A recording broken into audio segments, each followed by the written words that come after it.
अस्सलाम वालेकुम। My name is Abdul mannan और आज की इस वीडियो में हम डिस्कस करेंगे CS50 असाइनमेंट नंबर 1 स्प्रिंग 2020 और इसका जो करेक्ट सॉल्यूशन है उसको इंशाल्लाह मैं आपको इस वीडियो के अंदर कम्प्लीटली एक्सप्लेन करूँगा, समझाऊँगा। काफ़ी इंटरेस्टिंग असाइनमेंट है ये मॉडर्न प्रोग्रामिंग लैंग्वेजेस की। और चलें आए हम वीडियो को स्टार्ट करते हैं और देखते हैं असाइनमेंट को कि असाइनमेंट की जो क्वेश्चन फ़ाइल है उसके अंदर हमें क्या कुछ बताया गया है, यानी क्वेश्चन हमारे पास क्या है। तो ये जो क्वेश्चन फ़ाइल है मैंने LMS से डाउनलोड कर ली है। इस फ़ाइल को हम जो मज़ीद रीड कर लेते हैं कि इसमें क्या कुछ है। तो असाइनमेंट फ़ाइल के अंदर ये हमने जो चीज़ें सबसे पहले तो सबमिट करवानी हैं वो एक तो कोड फ़ाइल है, स्नोबॉल की जो कोड फ़ाइल होगी वो, और दूसरी आउटपुट की एक गिफ फ़ाइल होगी जिसमें हम अपनी जो एप्लीकेशन होगी उसको रन करके उसकी आउटपुट लेके उसको सबमिट करवाएंगे। तो स्नोबॉल की ये एक स्नोबॉल लैंग्वेज है कंसोल प्रोग्राम बनाने के लिए। इसको ही हमने एक असाइनमेंट क्रिएट करनी है। तो सबसे पहले हम प्रॉब्लम स्टेटमेंट को डिस्कस कर लेते हैं। प्रॉब्लम स्टेटमेंट हमारे पास ये है कि हमने एक स्नोबॉल का प्रोग्राम बनाना है जिसमें हमने 2 लूप्स लगानी हैं, और जो लूप्स हैं वो डिपेंड करेंगी हमारी स्टूडेंट आईडी के लास्ट 4 डिजिट्स के ऊपर। यानी जो हमारी आईडी के लास्ट 4 डिजिट्स होंगे उन पे डिपेंड करते हुए हमने लूप को जो है वो यानी आइटरेट करवाना है, लूप को रिपीट करवाना है। तो असाइनमेंट फ़ाइल में हमें जैसे कि बताया है, for example if your ID is BC 120 40 11 12, तो जो लास्ट 4 डिजिट्स के पहले 2 डिजिट्स होंगे वो हमने यूज़ करने हैं आउटर लूप को आइटरेट करवाने के लिए, और इसी तरह लास्ट 2 डिजिट्स जो होंगे हमारी VUID के उसको हमने यूज़ करना है इनर लूप को आउटरेट करवाने के लिए, यानी जो हमारी लूप के इनसाइड लूप होगी उसको आइटरेट करवाने के लिए हम लास्ट 2 डिजिट्स को यूज़ करेंगे। सबसे पहले हमने क्या काम करना है कि कंसोल एप्लीकेशन के ऊपर अपनी जो स्क्रीन हमारे पास शो होगी उसके ऊपर अपना VUID डिस्प्ले करवाना है। उसके बाद हमने जो लूप के ज़रिए प्रिंट करवाना है आउटर लूप को और इनर लूप को, उसका जो नंबर ऑफ़ टाइम्स होंगे उनको हमने प्रिंट करवाना है स्क्रीन के ऊपर। यहाँ पर हमें मेंशन किया गया है कि जो हमारी VUID है उसको या तो हम हार्ड कोड लिख सकते हैं अपने कोड के अंदर, या फिर हम यूज़र से इनपुट भी ले सकते हैं। तो चलें स्टार्ट करते हैं। सॉल्यूशन फ़ाइल मेरे पास है, सॉल्यूशन फ़ाइल आपको ओपन करके दिखा देता हूँ मैं।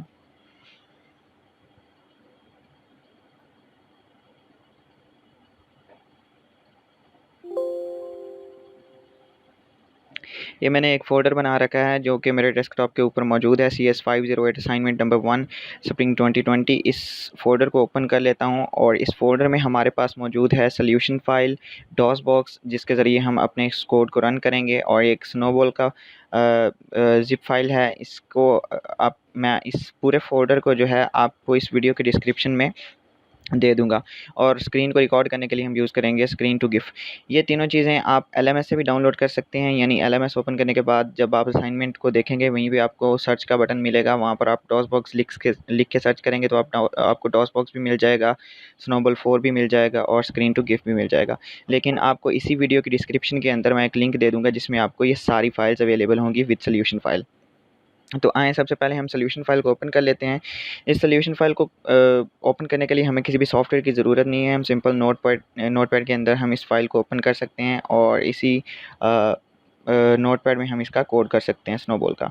बहुत ही सिंपल कोड है, कोई इतनी मुश्किल लैंग्वेज नहीं है। सबसे पहले हमारे पास एक सिंपल स्टेटमेंट है, आउटपुट स्टेटमेंट है। इस आउटपुट स्टेटमेंट को हम एज अ सी आउट, जैसे हम C++ के अंदर सी आउट या सी के अंदर प्रिंटफ यूज़ करते हैं, या PHP के अंदर एको यूज़ करते हैं किसी भी चीज़ को प्रिंट करवाने के लिए, इसी तरह हम स्नोबॉल के अंदर आउटपुट यूज़ करते हैं कैपिटल लेटर्स के अंदर किसी भी स्टेटमेंट को प्रिंट करवाने के लिए, किसी भी स्ट्रिंग को प्रिंट करवाने के लिए। लेकिन जैसे कि बाकी लैंग्वेजेस के अंदर हम स्ट्रिंग को डबल कोटेशन के अंदर लिखते हैं, लेकिन इसके अंदर हम जो स्ट्रिंग होती है उसको हम सिंगल कोट्स में लिखते हैं। यहाँ पर देखें हमारी पहली स्टेटमेंट है आउटपुट इक्वल, और इसके बाद सिंगल कोट्स हैं VU स्टूडेंट ID, और यहाँ पर मैंने अपनी स्टूडेंट ID मेंशन की हुई है BC160404322।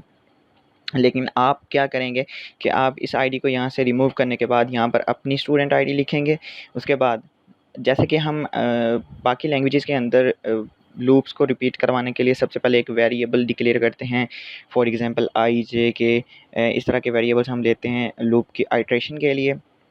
इसी तरह यहाँ पर हमने आउट नंबर का एक वेरिएबल डिक्लेयर किया है लूप को रिपीट करवाने के लिए, ठीक है। और उसके बाद सिंपल जैसे हम बाकी लैंग्वेजेस के अंदर लूप्स यूज़ करते हैं, while loop, do while loop, for each loop और इसी तरह फॉर लूप, इसके अंदर हम यूज़ करेंगे आउटर लूप।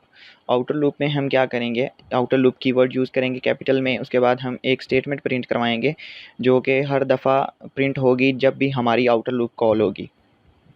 आउटपुट लिखेंगे, उसके बाद आउटर लूप यानी कि नंबर ऑफ़ टाइम्स हमने आउटर लूप और इनर लूप प्रिंट करवानी है। जैसे कि हमारी अभी हमने असाइनमेंट फ़ाइल के अंदर देखा, क्वेश्चन फ़ाइल में ये चीज़ थी, मेंशन थी कि हम नंबर ऑफ़ टाइम्स प्रिंट करवाएं कि हमारी आउटर लूप कितनी दफ़ा रिपीट हो रही है और इनर लूप कितनी दफ़ा रिपीट हो रही है, उनको हमने प्रिंट करवाना है।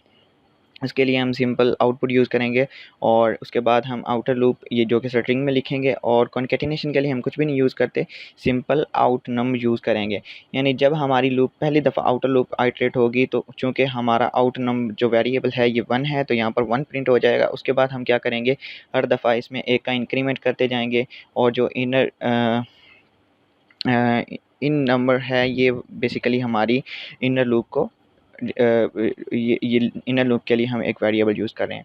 अच्छा, इसके बाद हमारे पास एक स्टेटमेंट है LE और ये सेम एज़ इट इज़ हम यूज़ करते हैं जैसे कि हम इफ़ एल्स कंडीशन यूज़ करते हैं सी प्लस प्लस के अंदर, सेम उसी तरह हम इसके लिए यूज़ करेंगे स्नोबॉल में लेस देन इक्वल टू के लिए।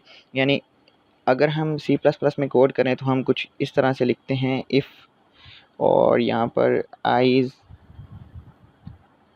Less than equal to 43। बिल्कुल इसी तरह ये वाली जो इफ़ स्टेटमेंट है ये हम यूज़ करेंगे, इसको हम स्नोबॉल के अंदर कुछ इस तरह से कोड कर सकते हैं।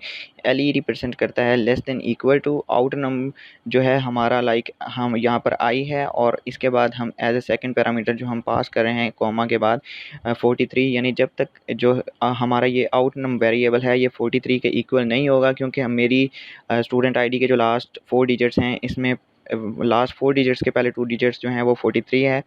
तो जब तक 43 के इक्वल नहीं होगा आउट नम, तब तक ये वाला जो है लूप चलता रहेगा। उसके बाद कॉलन है, कॉलन के बाद S और इनर लूप। S हम यूज़ करते हैं, सॉरी मैं ये वाला जो कोड है इसको यहाँ से रिमूव कर दूँ। S हम यूज़ करते हैं सक्सेस के लिए, इसी तरह F हम यूज़ करते हैं फेलियर के लिए। ये दोनों चीज़ें आपने याद रखनी है, S for success, F for failure, LE for less than equal to, और बाकी आउट जो है प्रोग्राम से आउट करने के लिए यानी टर्मिनेट करवाने के लिए, और एंड जो है इस प्रोग्राम को यानी एंड करने के लिए या टर्मिनेट करने के लिए, जो भी है व्हाटएवर। खैर हम इसके बाद जब हमारा ये वाला जो है सक्सेस होगा, इसके बाद क्या होगा, हमारी ये वाली कंडीशन जो है सक्सेस होगी तो क्या है, कंट्रोल आ जाएगा इनर लूप में। इसी तरह फिर हमारी इनर लूप आइटरेट होगी और एक दफ़ा वो स्टेटमेंट प्रिंट करवाएगी इनर लूप की। जैसे हमने आउटर लूप को प्रिंट करवाया सेम एज इट इज़ हम इनर लूप को प्रिंट करवाएंगे और यहाँ पर हम डिस्प्ले करवाएंगे इनर नंबर को, जो कि हम हर डिक्लेयर कर रहे हैं अपने आउटर लूप के अंदर, ठीक है। अब आ जाते हैं लास्ट जो हमारी 3 स्टेटमेंट्स हैं हमारे कोड की, इसमें हम इनर नंबर को कंपेयर करेंगे अपने लास्ट 2 डिजिट्स के साथ, VUID के 2 डिजिट्स के साथ, और यहाँ पर मैंने 22 लिखा है जो कि मेरी स्टूडेंट ID के लास्ट 2 डिजिट्स हैं। और इस अगर ये सक्सेस होगा तो जो हमारा कंट्रोल है वो इनर लूप में रहेगा। इसी तरह फिर इसके बाद जो स्टेटमेंट है उसमें हम कंपेयर करेंगे अपने जो हमारा आउटर लूप है कि जब वो 43 के इक्वल हो जाएगा तो क्या होगा जी, कि ये हमारा जो प्रोग्राम है वो टर्मिनेट हो जाएगा। हम फेलियर पे क्या करेंगे, आउट कर देंगे, प्रोग्राम को टर्मिनेट करवा देंगे। अदरवाइज़ क्या होगा कि अगर हमारा जो इनर लूप है वो 22 के इक्वल नहीं होता तो हम फेलियर के तौर पर आउटर लूप को आइटरेट करवाते रहेंगे। बहुत ही सिंपल कोड है, ज़्यादा से ज़्यादा 10 लाइनों का कोड है, ये इतना कोई मुश्किल नहीं है। तो बेहतर ये है कि असाइनमेंट की डेट एक्सटेंड हो चुकी है तो आप इसको ईज़िली अच्छे से समझ के ही सबमिट करवाएँ। कंट्रोल एस करके इसको मैं सेव कर लेता हूँ। इसको रन करने के लिए सबसे पहले आपने डॉस बॉक्स को एक्सट्रैक्ट कर लेना है, जो कि आप LMS से डाउनलोड कर सकते हैं या इस वीडियो के डिस्क्रिप्शन में। और इसको ओपन करने के बाद आप डॉस बॉक्स को ओपन करेंगे। डॉस बॉक्स को ओपन करने के बाद आप क्या करेंगे कि स्क्रीन टू गिफ ये वाला जो रिकॉर्डर है इसको ओपन कर लेंगे और इसको ओपन करने के बाद आप इस फ़ोल्डर को एक्सट्रैक्ट करेंगे, स्नोबॉल वाले फ़ोल्डर को एक्सट्रैक्ट करेंगे और ये फ़ोल्डर आपके पास कुछ इस तरह से बन जाएगा। इस फ़ोल्डर के अंदर आप रखेंगे अपने कोड को। कोड में सबसे पहले आप यहाँ पर चेंजिंग कर लेंगे। चेंजिंग का मैं बताना भूल गया था, यहाँ पे आप अपनी स्टूडेंट आईडी लिखेंगे। स्टूडेंट आईडी के जहाँ पर 43 लिखा हुआ है जैसे मेरी आईडी के अंदर, वहाँ पर आप अपनी स्टूडेंट आईडी के लास्ट 4 डिजिट्स के पहले 2 डिजिट्स लिखेंगे और जहाँ पर 22 लिखा हुआ है वहाँ पर आप अपनी स्टूडेंट आईडी के लास्ट 2 डिजिट्स लिखेंगे। इसी तरह यहाँ पर भी चेंजिंग कर देंगे। सपोज़ कि आपके लास्ट जो हैं 4 डिजिट्स के पहले जो 2 डिजिट्स हैं वो 12 है, तो आप यहाँ पर 12 लिखेंगे और यहाँ पर 12 लिखेंगे। इसी तरह आप जहाँ पर 22 लिखा हुआ है यहाँ पर अगर आपके 33 है तो आप 33 लिखेंगे और यहाँ पर भी 33 लिखेंगे और ऊपर भी आप चेंजिंग इसी तरह से कर देंगे। यहाँ पर भी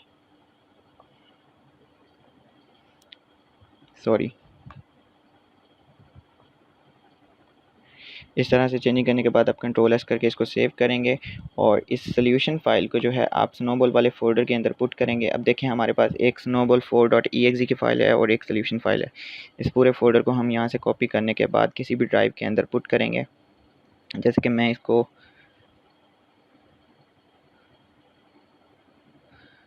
अपने ई ड्राइव के अंदर यहाँ पर रख रहा हूँ। ई ड्राइव में मैंने पुट कर दिया। अब मैं सिंपल आपको इसकी आउटपुट जो है वो दिखा देता हूँ। बाकी बहुत सिंपल है, इसको रन करने का तरीकाकार बहुत सिंपल है। ये आउटपुट फाइल है जो मैंने बनाई है। इसमें सबसे पहले आप माउंट ई कॉलन बैकस्लैश लिखेंगे और इंटर करेंगे।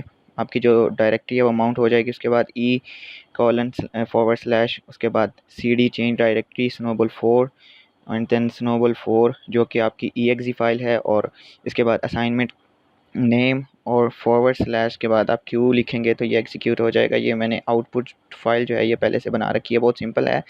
स्नोबॉल में डॉस बॉक्स को यूज़ करते हुए आप कैसे अपनी असाइनमेंट को रन कर सकते हैं। मज़ीद अगर आपको किसी किस्म का कोई मसला हो तो आप मुझे कमेंट सेक्शन में बता सकते हैं। अल्लाह हाफ़िज़।